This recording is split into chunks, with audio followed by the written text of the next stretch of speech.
Hey everybody, this is gonna be a quick video real quick to let you guys know. I don't know if I'm gonna do my live show tonight on Truth Frequency Radio, but I will be going live doing private talk. What's up, Melinda? What's up, Susan?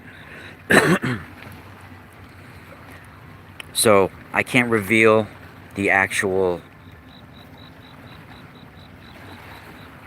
source of the religious text from the Ugaritic text, because it's not, you're not allowed to reproduce or take pictures of it or photocopy it in any way and without permission. And I haven't gotten permission from the people who release these commentaries on the Ugaritic text. And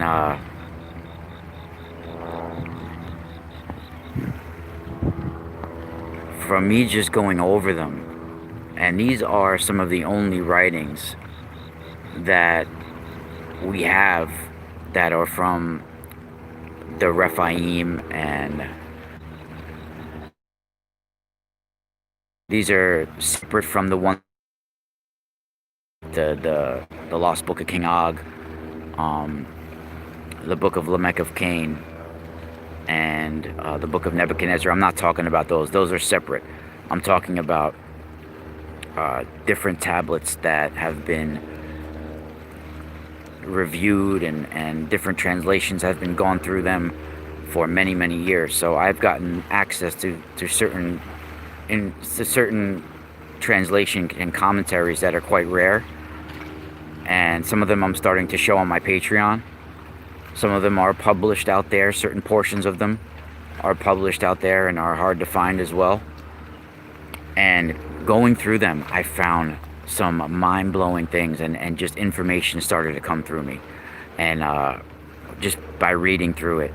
And I found an interesting name that sent sparks through my circuits on my brain. Literally sent sparks, and like dots started to connect in my mind, and things just started to, respond. Like my body started to respond to the name, and different just information, a knowing came over to me. And I saw a certain name that I really think is linked to the Vatican, and actually in Etruscan, there's different areas of ancient Etruria, right?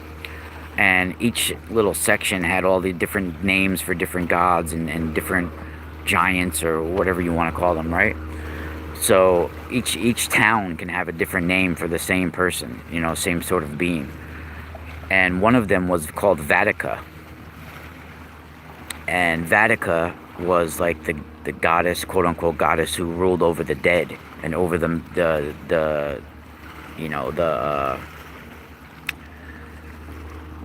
necropolis and things like that, right?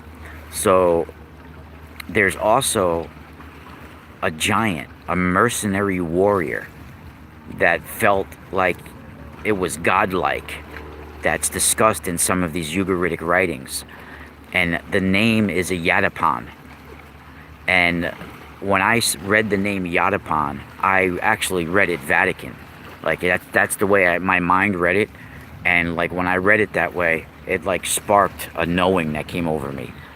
And part of this mercenary giant warrior was having a wine that he would give people, and a mixture of wine. And that sounds very similar to, and I didn't know that at the time when I saw it. So we're going to be going through a lot of these through my Patreon as well, a lot of these writings, and we're going to be trying to translate them and decipher them in a whole new way, and look at them in a whole different way than most people have been looking at these.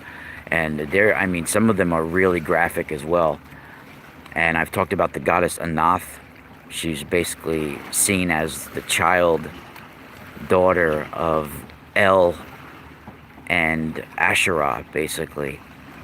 And she's like this mighty goddess warrior. And she kills this other giant called Akhwat. Akhwat. Name's Aqhat. And she kills him for his technology that he had. It was like a huge bow type device that they took as a trophy afterwards. And she ate his entrails, and she did a whole bunch of crazy stuff that they talk pretty graphically in these translations. So it's going to be very interesting when we go over some of these things when we have time, because there's a lot of interesting stuff that's written into it that we're only learning the truth to right now. Spiral out.